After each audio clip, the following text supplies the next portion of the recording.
Channel Maralinga Tin, Marajanta Tin has a Lucy, General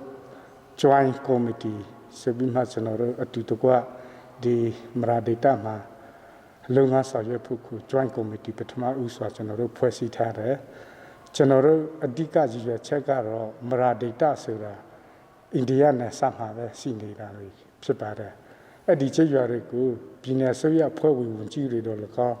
Pina Sitana Saya Doloka. မြို့နယ်ရှိဌာနကြီးကျယ်တွေတော့၎င်းရောက်ဖို့နည်းနည်းဝေးပြီးမှနည်းနည်းလာပါဆက်တွေလည်းခက်ခဲတဲ့ data ဖြစ်တဲ့အတွက်ကျွန်တော်တို့ဒီ virus ကိစ္စကိုရောက်ရှိလာတဲ့အခါမှာပိုပြီးမှဆွေးနွေးရချင်းဖြစ်ပါတယ်။ဘာဖြစ်လို့ဆွေးနွေးရတယ်လဲဆိုလို့ရှိရင်ဒီ data တွေဟာလူမှုရေးတွေဘာသာရေးမှာတော်လေးအားကောင်းတဲ့ data ဖြစ်တဲ့အတွက်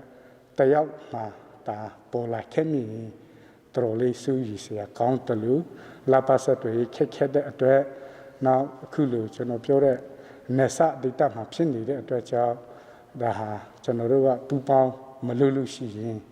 ဒီ data အတွက်ဆွေးနွေးเสียရှိတယ်ဆွေးနွေးเสียဖြစ်တယ်ဆိုပြီးမှကျွန်တော်တို့ကအတူတကွကျွန်တော်တို့ဒီလုပ်ငန်းကိုဆောင်ရွက်ဖို့ကျွန်တော်တို့ပထမဦးဆုံးမရာကြောင့်တန်းအတင်းနဲ့ပူပေါင်းပြီးမှကော်မတီဖွဲ့စည်းထားပါတယ်ဒုတိယအနေနဲ့ကျွန်တော်တို့ကဒီလုံငါကိုဆောင်ရွက်ဖို့အလို့ငါချင်းပြည်နယ်အစိုးရကိုတည်ရွယ်ကျွန်တော်တို့စာနဲ့တောင်းဆိုထားပါတယ်ကျွန်တော်တို့ဆောင်ရွက်မဲ့ကြေးရွာပေါင်းပလောဝမြို့နယ်ထန်တလာမြို့နယ်ဒီကျွန်တော်တို့ရဲ့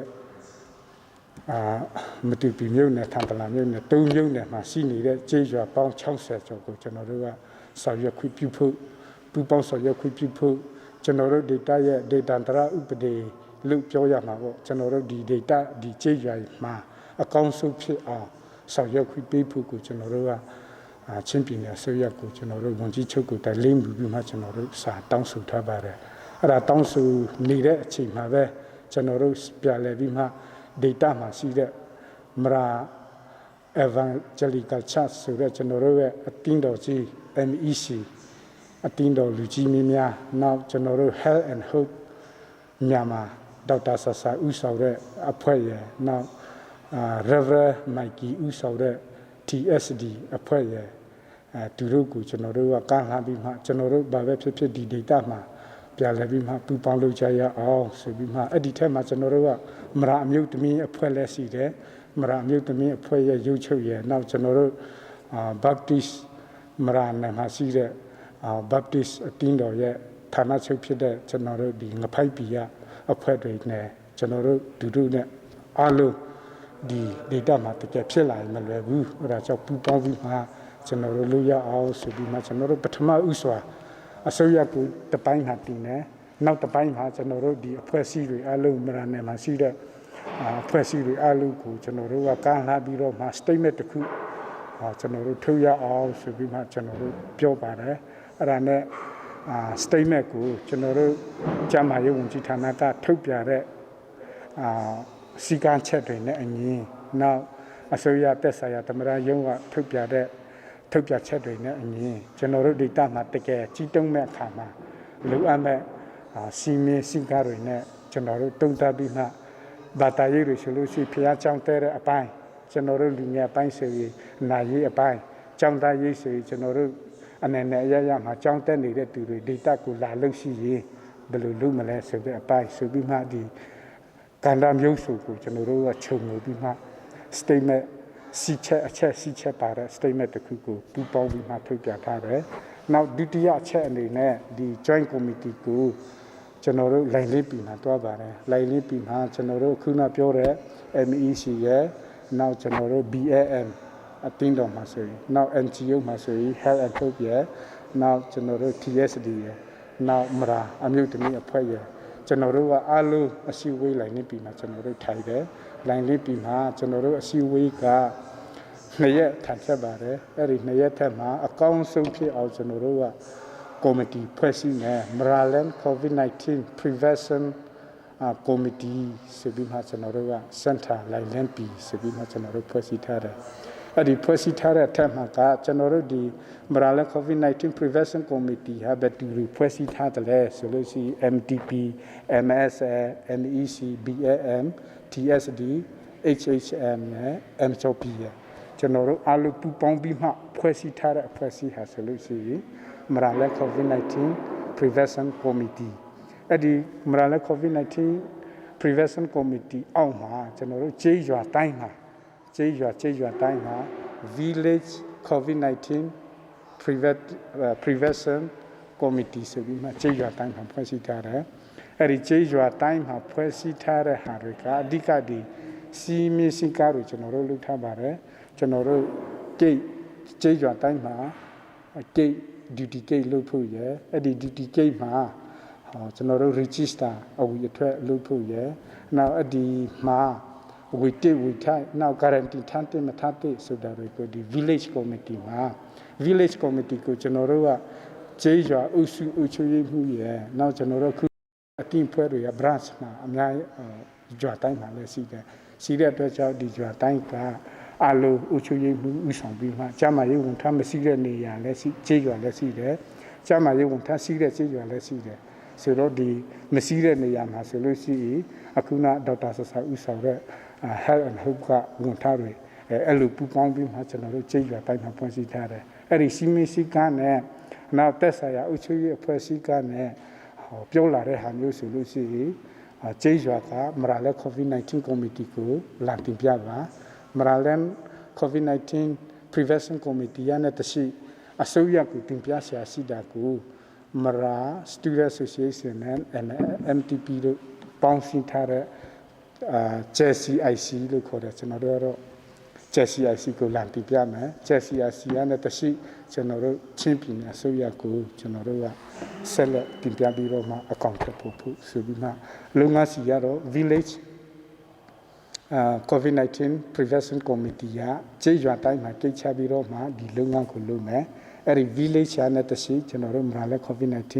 committee ကိုသူတို့တင်ပြလာမယ်မရာလဲ COVID-19 committee ကဥပဒေနဲ့ဆောင်ရွက်မဲ့အပိုင်းတွေကျွန်တော်တို့ချင်းပြည်နယ်ဆိုရကိုတင်ပြထိုက်တဲ့တောင်းဆိုတင်တဲ့အချက်တွေကိုကျွန်တော်တို့ JCIC MTP နဲ့ MS Joint Committee စီတင်ပြမယ် Joint Committee ရတဲ့တရှိကျွန်တော်တို့အစိုးရအဖွဲ့ကိုတင်ပြမယ်အစိုးရကလိုင်းညွှန်ချက်တွေကိုလည်းခုနလိုကျွန်တော်တို့ကဒီမရာလဲ COVID-19 committee ကိုတင်ပြမယ်ပြပြောမယ်မရာလဲ COVID-19 နဲ့တရှိကျေးရွာတိုင်းကိုပြန်လည်ပြီးမှအကောင့်တက်ဖို့ဆိုပြီးမှကျွန်တော်တို့ကstep by step နဲ့ဆောင်ရွက်ထားခြင်းဖြစ်တယ်အဲ့ဒီဆောင်ရွက်ထားခြင်းကိုလည်းပဲကျွန်တော်တို့ကျေးရွာအများဆုံးအမတူပီမြို့နယ်ဖြစ်နေတယ်မရာဒေတာမှာဆိုလို့ရှိရင်တန်တလာမြို့နယ်ဆိုကျွန်တော်တို့12ရွာရှိတယ်နောက်မတူပီမြို့နယ်မှာဆိုလို့ရှိရင်ကျွန်တော်တို့က26ရွာလောက်ရှိတယ်။နောက်ကျွန်တော်တို့ဘလဲဝမြို့နယ်ဆို19ရွာလောက်ရှိတယ်။ဆိုတော့ကျွန်တော်တို့က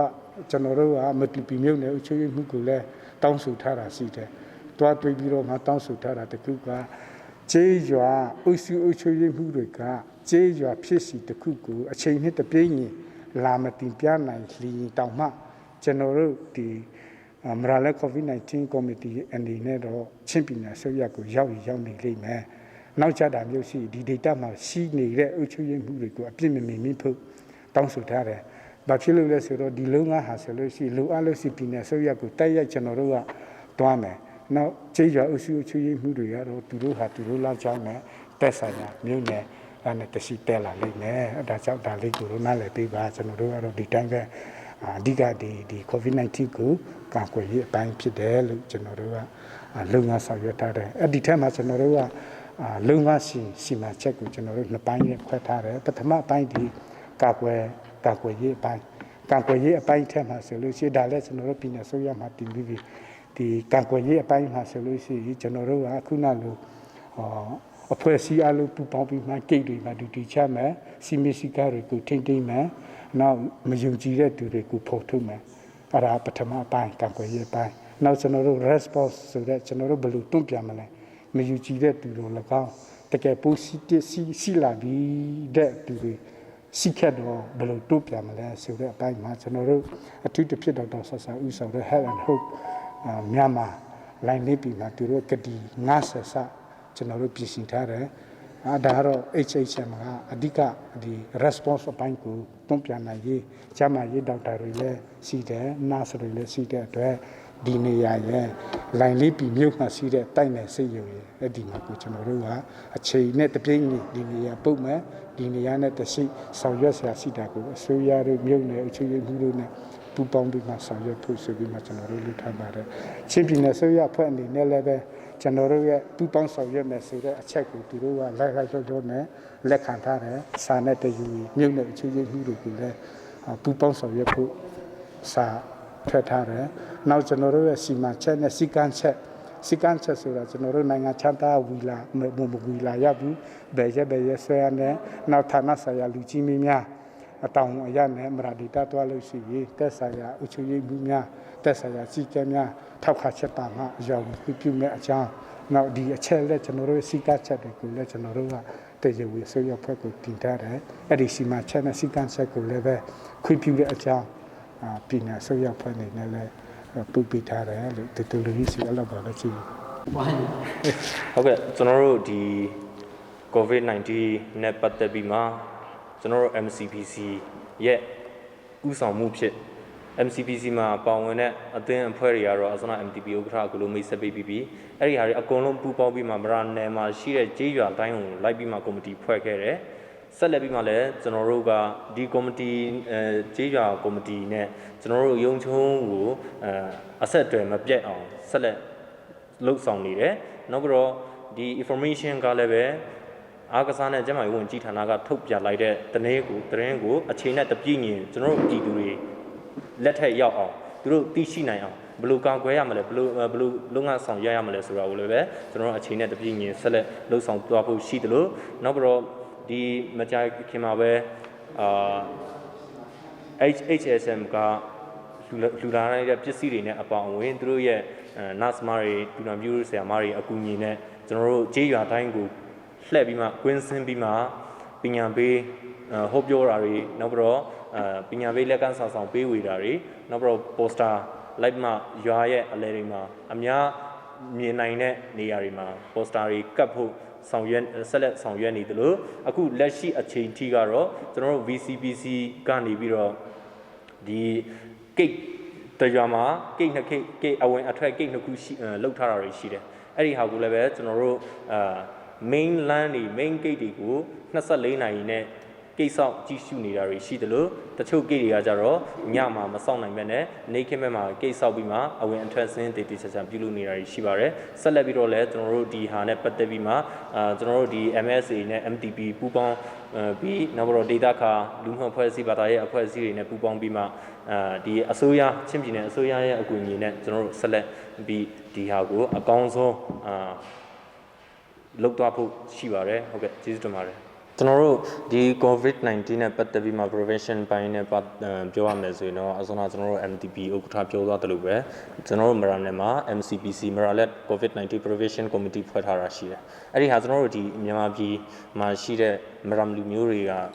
အတိုင်းဝိုင်းဒီဘာသာရေးအဖွဲ့အစည်းတွေရဲ့နောက်ပြီးတော့ NGO လူမှုအဖွဲ့အစည်းတွေရဲ့ကျွန်တော်တို့ကျောင်းသားအဖွဲ့အစည်းရဲ့အဲဒီလူပူပေါင်းမှဖွဲ့စည်းထားတာပေါ့အဲ့မှာကျွန်တော်တို့ဒီအနောက်နိုင်ငံဖြစ်တဲ့အိန္ဒိယနိုင်ငံတွေကကြတော့နိုင်ငံခြားဖြစ်သွားတဲ့ခါကျတော့ကျွန်တော်တို့လူသိနဲ့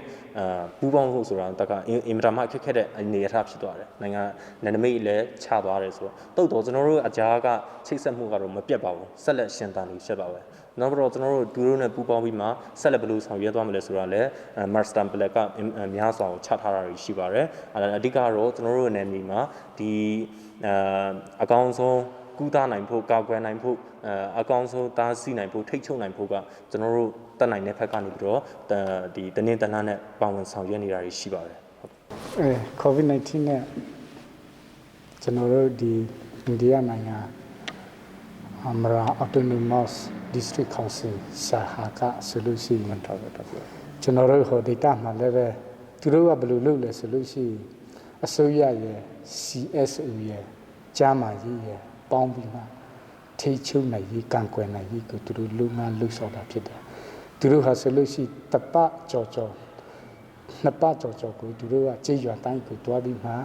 အတိတ်ပညာတွားပြီးတွားတာတွေ့ရတယ်တွားပြီးတော့မှ lockdown ချတော့မယ်အဲ့ဒါကြောင့်ကျုပ် DPC ဆရာဒီနှစ်ပတ်အတွင်းမှာလုပ်ကြပါဆိုတဲ့ဟာကိုအရင်လုပ်တယ်ကျွန်တော်တို့နိုင်ငံနဲ့ကျွန်တော်တို့ MTP နဲ့ဆက်ဆံမှုရှိတာတစ်ပိုင်းနှစ်ပိုင်းရှိတယ် ဘယ်လိုလဲဆိုကျွန်တော်တို့ကဒီဆွေလဲဝပလဲဝမြို့နယ်ဆွေလဲဝကျေးရွာနဲ့ကျွန်တော်တို့လူပူးကျေးရွာအဲ့ဒီကြားမှာဒီလားကိုဘာပဲဖြစ်ဖြစ်ဒီကျွန်တော်တို့ကလော့ဒေါင်းလုပ်တော့မယ်ဆိုပြီးမှဒီအိန္ဒိယဘက်ကပြောလာပြီးမှလော့ဒေါင်းလာလူခါဆာမှာဆိုလို့ရှိရင်ကျွန်တော်တို့ဒီဘက်ကလူငယ်တွေလည်းတချို့ကဒီသူတို့ကိတ်ချတဲ့နေရာဒိန်းနာမှာငှက်ပြောပြီးတွေပါတွေစားစရာလေးတွေတွားယူလေးရှိတဲ့နေရာကိုလာပေးလိုက်တဲ့အခါမှာနည်းနည်းရှော့ဖြစ်သွားတယ်ရှော့ဖြစ်သွားတယ်ဆိုတော့ဒီရွာတရွာနဲ့တရွာကြားမှာနားလည်နည်းနည်းလွဲချုပ်ပြီးမှအဲ့ဒါကိုကျွန်တော်တို့ကမရာလူငယ်အဖွဲ့ဌာနချုပ်ကျွန်တော်တို့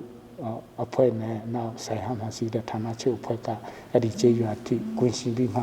ပြန်လည်ပြည်လဲအောင်လှုပ်ထားတာဖြစ်ပါတယ်နောက်ကျွန်တော်တို့ဒီထန်တလာမြို့နယ်လုံကျွေးတယ်နဲ့ကျွန်တော်တို့ဟိုဘက်ရှာစီလဲခုနလိုပဲနည်းနည်းလာပိတ်တော့မယ်ဆိုတဲ့အချိန်မှာနည်းနည်းဘာလဲနည်းနည်း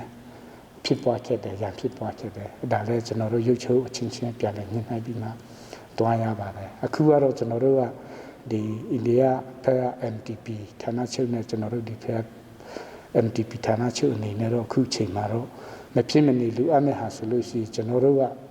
လှုပ်လာမဲ့တူကိုဒီမှာအပသူတို့လည်းသူတို့လှုပ်လာတဲ့ဒီမှာအပဒီလားတွေကိုပိတ်ထားဖို့နောက်အခုဂိတ်တွေမှာလည်းစောင်းနေရေးခက်ခဲမှုတွေလည်းစီကောင်းစီနာလာနိုင်တဲ့အတွက်ကြောင့်ကျွန်တော်တို့ယာယီပိတ်ထားမယ်သူတို့လည်းသူတို့ရဲ့ကြေးရွာတိုင်းမှာရှိတဲ့ branch တွေကိုလည်းပဲအကြောင်းကြားပေးကျွန်တော်တို့လည်းဒီထက်အကြောင်းကြားမယ်တကယ်အရေးပေါ်မဖြစ်မနေလူအပ်အပိုင်းကိုညှိနှိုင်းမယ်ဆိုပြီးမှတမို့တူထားတယ်သူတို့လည်းပဲအခုဘာပဲဖြစ်ဖြစ်ဒီဖက်ပိုင်းကိုမလာတော့ဘူးကျွန်တော်တို့လည်းဒီဖက်နဲ့မတွားတော့ဘူးဒီနဲ့ဆက်မှရှိတဲ့ကြေးရွာတိုင်းကိုကျွန်တော်တို့ညှိနှိုင်းထားတယ်ကြေးရွာ branch တွေလည်းအဲ့လိုညှိနှိုင်းထားတယ်ပြောချင်တာတော့ဆရာရဲ့မိခုံးပေါ့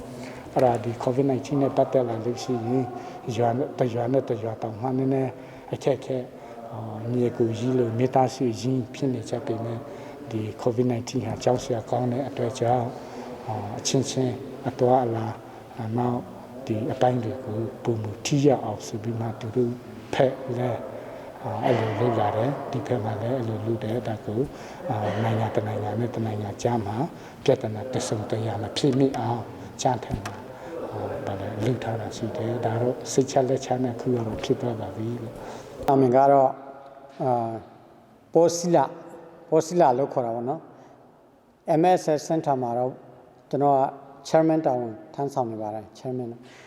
အခု COVID-19 နဲ့ပတ်သက်တဲ့ဟာဆိုရင်ကျွန်တော်အဓိကခုန MTP ဖက်ကတော့ MSS Vice Chairman ရော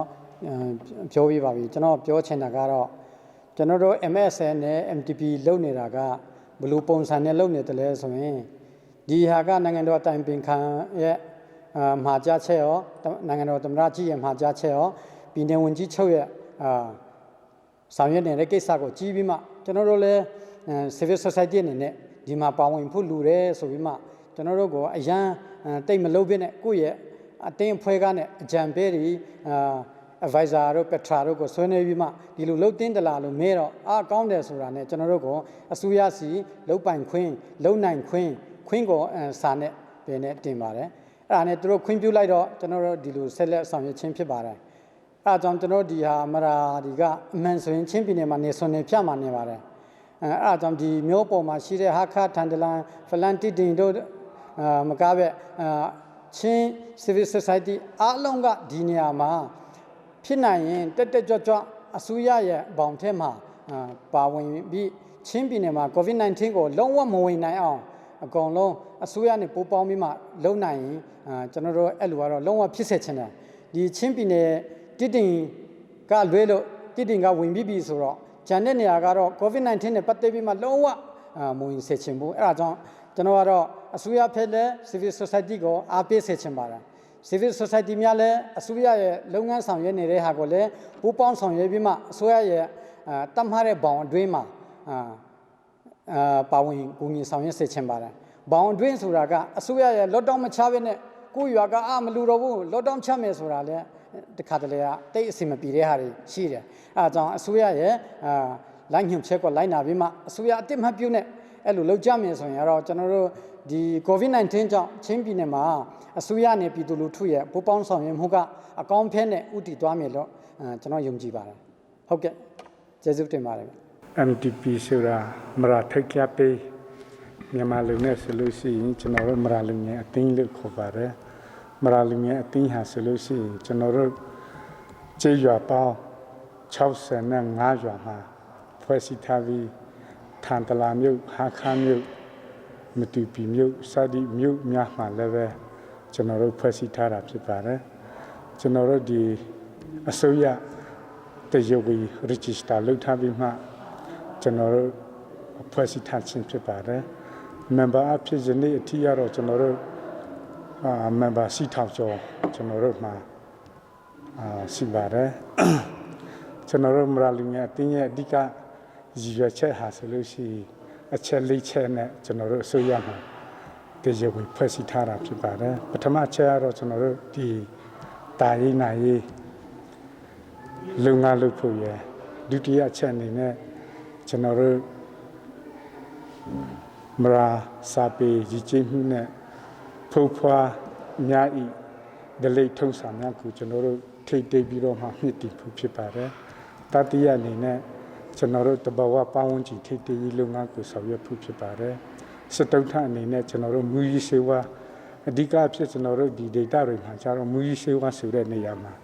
ကျွန်တော်တို့ဒီအရက်ဒေစာတွေပဲဖြစ်ပါတယ်အဲ့ဒါကြောင့်ကျွန်တော်တို့အနေနဲ့ဒီရည်ရွယ်ချက်၄ချက်ကိုကျေးရွာတိုင်းမှာကျွန်တော်တို့ပူးပေါင်းပြီးမှအစိုးရနဲ့ပူးပေါင်းပြီးမှလုံငါဆောင်ရွက်နေရခြင်းဖြစ်ပါတယ်တာရေးနိုင်နဲ့ပတ်သက်ပြီးမှတော့ကျွန်တော်တို့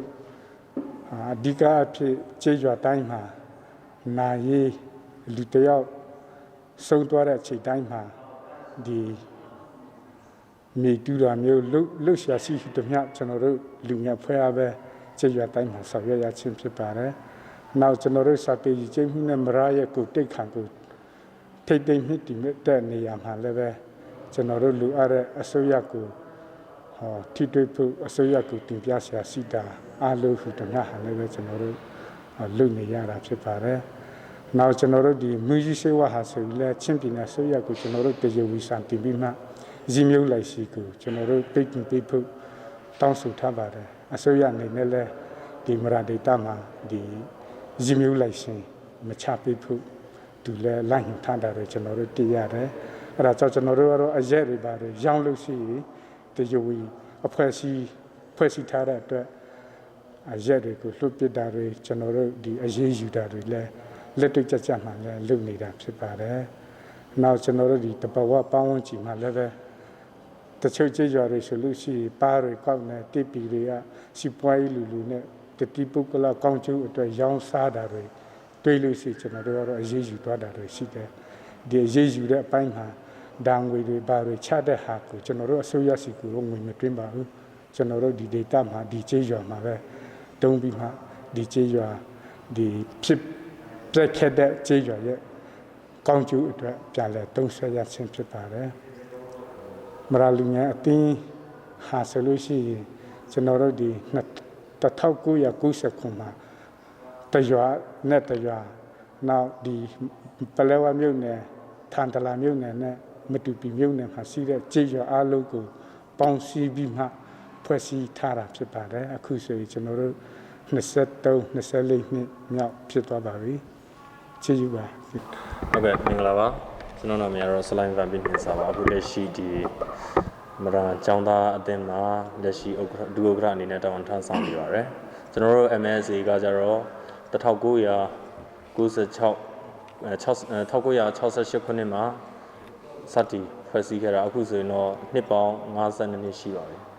ကျွန်တော်တို့အဓိက motto ကတော့ for our land and our people ကျွန်တော်တို့လူမျိုးနဲ့ကျွန်တော်တို့နယ်မြေကျွန်တော်တို့ရဲ့ data အတွက်ဆိုမှအဓိကစောင့်ဖို့နဲ့ကျွန်တော်တို့တွားနေတာဖြစ်တယ်အခုဒီ subsector 9ခုနဲ့ branch မရာကျေးရွာအားလုံးမှာ branch ရှိတယ်လို့နောက်ပြီးတော့ဒီတက္ကသိုလ်ရှိတဲ့ကလေးအခုကူရန်ကုန်စသဖြင့်အဲ့မှာကျွန်တော်တို့ subsector နဲ့ထားတာရှိပါတယ်ဟုတ်ကဲ့ကျွန်တော်တို့ဒီအခုဘဟုရုံချုံကတော့ဟာခါမှာအခြေစိုက်လက်ရှိရဲ့အခြေအနေအခြေစိုက်ထားပါတယ် ကျွန်တော်တို့ကျောင်းသားရဲ့အဓိကလှုပ်ဆောင်ရတာတော့အဓိကဒီကျွန်တော်တို့ကျောင်းသားကျောင်းသူတွေကောင်းကောင်းမွန်ပညာသင်ယူနိုင်ဖို့ကပထမဦးစားပေးဒုတိယဦးစားပေးအနေနဲ့ကျွန်တော်တို့ကကြတော့ဒီကျောင်းသားတစ်ဖက်ကနေပြီးတော့ပညာသင်နေတဲ့ကာလတစ်ဖက်တလန်းကနေပြီးတော့ကိုယ့်ရဲ့လူမျိုးကိုယ့်ရဲ့တိုင်းပြည်ကိုယ့်ရဲ့အမိမြေအတွက်တစ်ဖက်တလန်းကအကျိုးပါဝင်ကူညီဆောင်ရွက်ဖို့အားလုံးကျောင်းသားကျောင်းသူတွေပူးပေါင်းဆောင်ရွက်ဖို့ဆိုမှကျွန်တော်တို့အဓိကလှုပ်ဆောင်နေတာဖြစ်ပါတယ်အဲမှာကျွန်တော်တို့ရဲ့ဘာသာစကားနောက်ပြီးတော့ရိုးရာစာပေအဲ့ဒီဟာတွေကိုလည်းပဲကျွန်တော်တို့ဒီစာပေနဲ့ရည်ကြီးမှုကော်မတီနဲ့ပူးပေါင်းပြီးမှအတူတူကလှုပ်ဆောင်နေတာရှိတယ်နောက်ပြီးတော့ဒီခါကျွန်တော် MTP အနေနဲ့လည်းပဲပူးပေါင်းဆောင်ရွက်နေတာဖြစ်ပါတယ်ဟုတ်ကဲ့ကျွန်တော်တို့ဒီ MSA ကတော့အခုဆိုရင်တော့50နဲ့မှ2နှစ်စတင်ဖွဲ့စည်းခဲ့တာဆိုဒီနေ့ထိ52နှစ်ရှိပါပြီ။ပွဲကျင်းပခဲ့တာကိုလည်းပဲကျွန်တော်တို့နှစ်စဉ်နှစ်တိုင်းကျင်းပလာခဲ့ပါတယ်။တိုးတော်ဒီနှစ်ကတော့ကျွန်တော်တို့ဒီ COVID-19 ကြောင့်ခိတရနာထားတဲ့အခြေအနေမျိုးနဲ့ဖြစ်ပါတယ်ဟုတ်ကဲ့။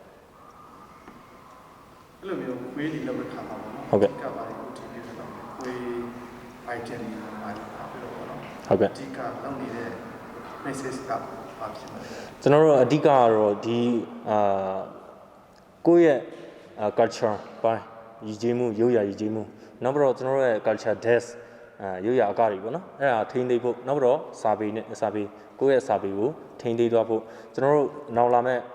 ညီတွေညီငယ်တွေညီမငယ်တွေပေါ့နော်နောက်ပြီးတော့မျိုးဆက်တစ်တွေသူတို့ဥမာလည်းပဲဒီစာပေနဲ့ရည်ကြီးမှုကကျွန်တော်တို့မရမ်လူမျိုးတွေရာဆိုရင်ဒီချင်းပြည်နယ်မှာပထမဦးဆုံးစာပေကိုပိုင်ဆိုင်ထားသူတွေဖြစ်ပါတယ်အဲ့ဒီဟာကိုလည်းပဲကျွန်တော်တို့ဆက်ပြီးမှထိန်းသိမ်းသွားဖို့ကျွန်တော်တို့လူငယ်ကျောင်းသားကျောင်းသူတွေရဲ့လက်ထက်မှာရှိတယ်လို့ကျွန်တော်တို့လူငယ်တွေရဲ့ဆက်လက်လုပ်သွားရမယ့်တောင်းဝန်လည်းဖြစ်ပါတယ်အဲ့ဒီကြောင့်မလို့ကျွန်တော်တို့ကလည်းပဲဒီဟာကိုနောက်လာမဲ့ညီလေးညီမငယ်တွေနားလည်သဘောပေါက်အောင်နောက်ပြီးတော့သူတို့မှာမြုပ်ချစ်တဲ့စိတ်အပြည့်ရှိအောင်ဆိုမှကျွန်တော်တို့သူတို့ကိုဒီ culture ပိုင်းထိန်းသိမ်းနိုင်ဖို့ culture desk တွေနောက်ပြီးတော့စာပေကျွန်တော်တို့စာပေပြိုင်ပွဲတွေနောက်ပြီးတော့culture ပြိုင်ပွဲတွေအဆိုအကပြိုင်ပွဲတွေအကစားမျိုးစုံပေါ့ဟုတ်ကျွန်တော်တို့မှာလည်းပဲဒီဖိုးဖွားလက်ထက်ကလေးကရုပ်ရာအကစားပေါ့အဲ့လိုမျိုးရှိပါတယ်အဲ့ဒီဟာကိုလည်းပဲကျွန်တော်တို့စဉ်ဆက်မပြတ်ထိန်းသိမ်းနေပါတယ်ဟုတ်အဲ့ဒီဟာကိုကျွန်တော်တို့နှစ်စဉ်နှစ်တိုင်းမပြတ်အောင်နောက်ပြီးတော့အဲ့ဒီဟာကိုလည်းပဲပျောက်ပြတ်မသွားအောင်ထိန်းသိမ်းပြီးမှကျွန်တော်တို့ဆက်လက်လုပ်နေပါတယ်ဟုတ်ကဲ့